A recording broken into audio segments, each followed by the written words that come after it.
सुप्रभात। ईश्वर से संबंध जोड़ो, ये हमारी आज की आध्यात्मिक चर्चा का विषय है। ईश्वर से संबंध जोड़ो। परमात्मा श्री राम जी के साथ संबंध रखने से जीवन मरण मंगल में होता। परमात्मा के साथ संबंध ना रखो तब तक प्रभु का बराबर स्मरण होगा ही नहीं। संबंध से ही स्मरण होता है, संबंध से ही लगन होती है। गांव में बहुत लोग को बुखार आता होगा, परंतु संबंध बिना हम उनको देखने में नहीं जाते। जिसके साथ कोई संबंध है उसके प्रति स्नेह होता है। तो ईश्वर के साथ संबंध जोड़ो। इस जीव का जगत के साथ संबंध कच्चा है, ईश्वर के साथ ही संबंध सच्चा है।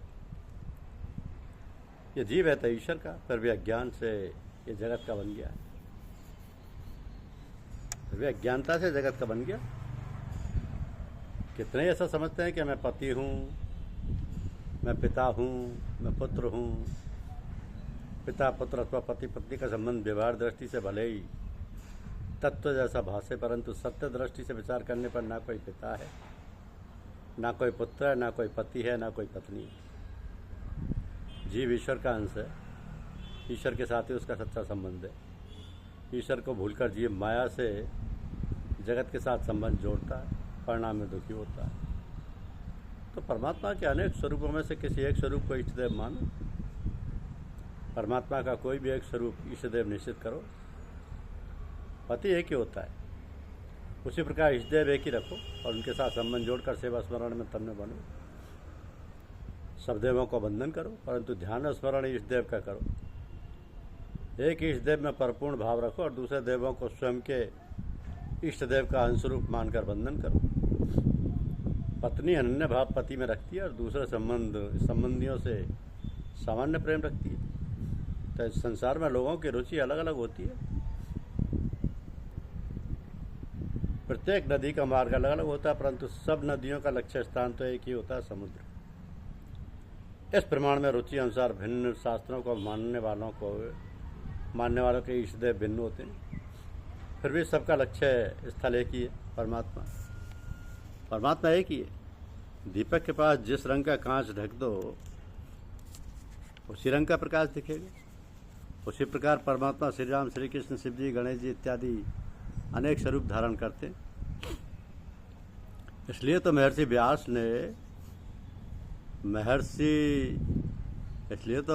महर्षि ने भगवत में मंगलाचरण करते हुए कहा कि सत्यम परम धीमहि।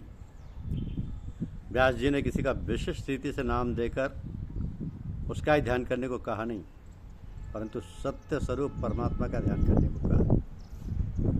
जिसका जो स्वरूप अच्छा लगे जिसको, उसको उसे ध्यान करना है। जिसको जिस स्वरूप में प्रीति हो उसके लिए उस स्वरूप का ध्यान उत्तम। ठाकुर जी के जिस स्वरूप के ध्यान में अपने को आनंद आए वह अपने लिए श्रेष्ठ है। राम जी में प्रीति हो तो श्री राम जी का ध्यान करें, श्री कृष्ण जी में प्रीति हो तो श्री कृष्ण जी का ध्यान करें, शिव जी में प्रीति हो तो शिव जी का ध्यान करें, परंतु वंदन पूजन तो सबका करें। क्यों? कितने ही वैष्णव कहते हैं कि हम शिव जी की पूजा करेंगे तो हमको अन्याश्रय का दोष लगेगा। ये भूल है। सनातन धर्म में अनेक देवता हैं, परंतु ईश्वर एक ही है। ये शरीर पंचायतन है, पंच तत्वों से बना हुआ है। एक एक तत्व के एक एक देवता हैं। ये 5 देवता एक ही। पृथ्वी तत्व श्री गणेश। श्री गणेश की उपासना में विघ्नों का नाश होता है। मनुष्य सत्कर्म करने बैठता है तब मनुष्य के पाप ही उसमें विघ्न करने आते हैं। परंतु गणपति महाराज की पूजा करें तो उन विघ्नों का नाश होता है। गणपति महाराज विघ्नहर्ता है। गणपति महाराज विघ्नहर्ता है। अभिषिप्तार्थ सिद्धय पूजिए से सुरासर सर्वविघ्न हस्तस्मै गणाधिपति नमे नमः। जल तत्व क्या है? शिव जी की उपासना करने से ज्ञान मिलता है। तेज तत्व क्या है? सूर्य की उपासना निरोगी बनाती है। वायु तत्व मानी माता जी की उपासना धन देने वाली है। आकाश तत्व यानी विष्णु की उपासना प्रेम प्रदान करती है, प्रेम बढ़ाती है।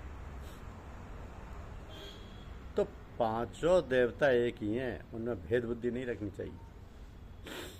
ईश्वर के स्वरूप अनेक हैं। परमात्मा के किसी भी रूप के साथ तन्मय हो जाओ, तुमको मुक्ति मिलेगी। तुमको जिस स्वरूप में प्रीति हो उसी स्वरूप का चिंतन करो, ध्यान करो, परंतु भक्ति में दुराग्रह ना रखो। भक्ति में दुराग्रह आने से भक्ति छिन्न भिन्न होती है। बंधन पूजन प्रत्येक देवता का करो, परंतु ध्यान एक ही देवता का करो, सबका ध्यान ना करो, ध्यान एक का ही करो। केवल एक स्वरूप पर निष्ठा रखें, सतत एक ही स्वरूप का मन बारंबार चिंतन करें तो मन वहीं चिपक जाता है और मन की शक्ति बढ़ने लगती है। अब ध्यान से तन्मयता होती है, तन्मयता बिना सिद्धि नहीं मिलती। विषयकार मन न हो तब तक विषय का ज्ञान नहीं होता है। जिस वस्तु का मन बारंबार चिंतन करेगा उसका आकार मन में स्थिर हो जाएगा। भक्ति की चित्तवृत्ति भगवताकार होती है, इसलिए एक ही स्वरूप का बारंबार ध्यान करो, चिंतन करो, सेवा करो। इस पंचभौतिक शरीर से जीव परमात्मा की सेवा करने योग्य नहीं है। इस शरीर जैसी मलिन वस्तु कोई है ही नहीं। शरीर तो मलमूत्र से भरा हुआ है। शरीर में से परमात्मा का मिलना अशक्य है। इस शरीर से ईश्वर को प्राप्त कर सकते ही नहीं। ठाकुर जी मन से मिलना होता है। वैष्णव परमात्मा से मन द्वारा मिलते हैं। एक भावात्मक शरीर की कल्पना करो और मन से अपने इष्ट देव की सेवा करो, मानसिक सेवा करो। तो मानसिक सेवा का उत्तम समय सुबह 4 से 5:30 बजे तक होता है। मानसिक सेवा किसी का मुख देखने से पहले ही करनी चाहिए। प्रातःकाल ब्रह्म मुहूर्त में उठकर ध्यान करो। मैं गंगा जी के किनारे बैठा हूँ, गंगा जी में स्नान किया, पश्चात अभिषेक के लिए गंगा जल लाया, मन से लाना है, इसलिए चांदी या सोने के लोटे में लाया। उसके पश्चात प्रत्यक्ष सेवा जिस प्रकार करते हो उसी प्रकार मन से ठाकुर जी की सेवा करो। आंखें बंद करके कपाल के मध्य में ध्यान करोगे तो एक ज्योति दिखेगी। इस ज्योति के दर्शन में मन को स्थिर करोगे तो ईष्ट देव की झांकी होगी। प्रतिदिन इस प्रकार मानसिक सेवा करने से चित्त शुद्ध होता है। विरक्त साधु जो किसी वस्तु का संग्रह नहीं करते वो मानसिक सेवा करें, ये उत्तम है। परंतु गृहस्थी को केवल मानसिक सेवा करना उचित नहीं। गृहस्थ को तो मानसिक और प्रत्यक्ष दोनों सेवा करनी चाहिए। स्नान के पहले मानसिक सेवा करनी चाहिए। मानसिक सेवा में मन की आवश्यकता है, प्रत्यक्ष सेवा में अनेक वस्तुओं की आवश्यकता होती है। प्रत्यक्ष सेवा में अनेक सेवा की, मानसिक सेवा करने से मन शुद्ध होता है, प्रत्यक्ष सेवा करने से तन और धन शुद्ध होता है।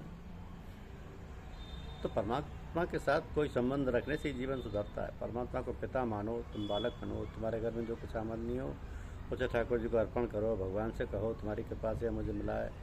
मनुष्य में पैसा कमाने की अकल है, परंतु पैसा हाथ में आने के बाद उसका सदुपयोग करने की अकल नहीं है।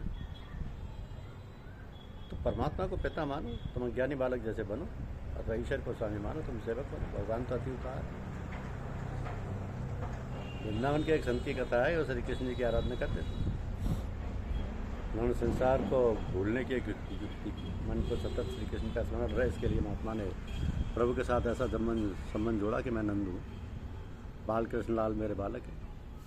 वे लाला को लाल लड़ाते, यमुना जी स्नान करने जाते तो लाला को साथ लेकर जाते, भोजन करने बैठते तो लाला को साथ लेकर बैठते। ऐसी भावना करते कि कन्हैया मेरी गोद में बैठा, कन्हैया मेरी दाढ़ी खींच रहा। श्री कृष्ण को पुत्र मानकर आनंद करते। श्री कृष्ण के ऊपर इनका वात्सल्य भाव था। महात्मा श्री कृष्ण की मानसिक सेवा करते थे। संपूर्ण दिवस मन को श्री कृष्ण की लीला में तन्मय रखते, जिससे मन को संसार का चिंतन करने का अवसर ही ना मिले। निष्क्रिय ब्रह्म का सतत ध्यान करना कठिन है, परंतु लीला विशिष्ट ब्रह्म का सतत ध्यान योग हो सकता है। महात्मा परमात्मा के साथ पुत्र का संबंध जोड़कर संसार को भूल गए, परमात्मा के साथ तन्मय हो गए। श्री कृष्ण को पुत्र मानकर लाल लड़ाने लगे। महात्मा ऐसी भावना करते हैं, कन्हैया मुझसे केला मांग रहा है, बाबा आप मुझे केला दे दो, ऐसा कह रहा है। तो महात्मा मन से कन्हैया को केला देते। महात्मा समस्त दिवस लाला की मानसिक सेवा करते और मन से भगवान को सभी वस्तुएं देते। कन्हैया तो बहुत बोले, मन से तो बहुत प्रसन्न हो जाते हैं। महात्मा कभी कभी शिष्यों से कहते हैं कि शरीर से गंगा स्नान कभी हुआ नहीं और मुझे एक बार करना। शिष्य कहते हैं कि काशी पधारो। महात्मा काशी जाने को तैयार रहते थे, तैयारी करते हैं, परंतु वात्सल्य भाव से मानसिक सेवा में तन्मय हुए कि कन्हैया कहने लगते, बाबा मैं तुम्हारा बालक हूँ, छोटा सा हूँ, मुझे छोड़कर काशी नहीं जाना। इस प्रकार महात्मा सेवा में तन्मय होते। उस समय उनको ऐसा आभास होता कि मेरा लाला जाने की मनाही कर रहा है, मेरा कन्हैया भी बालक है, मैं कन्हैया को छोड़कर यात्रा करने कैसे जाऊँ, मुझे लाला को छोड़कर जाना नहीं। महात्मा अति वृद्ध हो गए। महात्मा का शरीर तो वृद्ध हुआ, परंतु उनका कन्हैया तो छोटा सा ही रहा और बड़ा हुआ ही नहीं। उनका प्रभु में बाल भाव भी स्थिर रहा और एक दिन लाला का चिंतन करते करते मृत्यु को प्राप्त हो गई।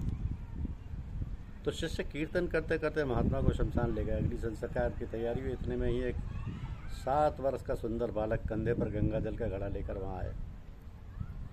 उसने शिष्यों से कहा, ये मेरे पिता हैं, मैं इनका मानस पुत्र हूँ, पुत्र के तौर पर अंतिम संस्कार करने का कार्य मेरा है, मैं इनका अंतिम संस्कार करूँगा। पिता की अंतिम इच्छा पूर्ण करना पुत्र का धर्म। मेरे पिता की गंगा स्नान करने की इच्छा थी, परंतु मेरे कारण ये गंगा स्नान करने नहीं जा सकते, इसलिए मैं ये गंगा जल लाया हूँ।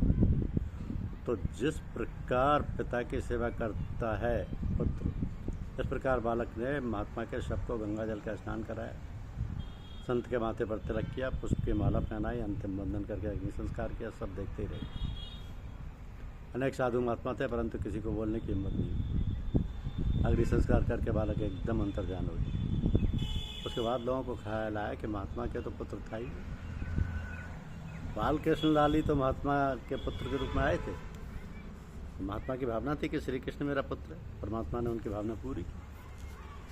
परमात्मा के साथ जैसा संबंध बांधता है, वैसा ही संबंध से परमात्मा उसको मिलते हैं, उसी संबंध से। तो जिस देवता की तुम सेवा करते हो, उस देवता के धाम में मन से रहो, तब तक सेवा स्मरण बराबर होगा ही नहीं। तुमको राम जी की सेवा करनी है तो मन से अयोध्या में रहना पड़ेगा। तुम्हारा शरीर जहाँ है वहाँ तुम नहीं, परंतु तुम्हारा मन जहाँ है वहाँ तुम। धन्यवाद।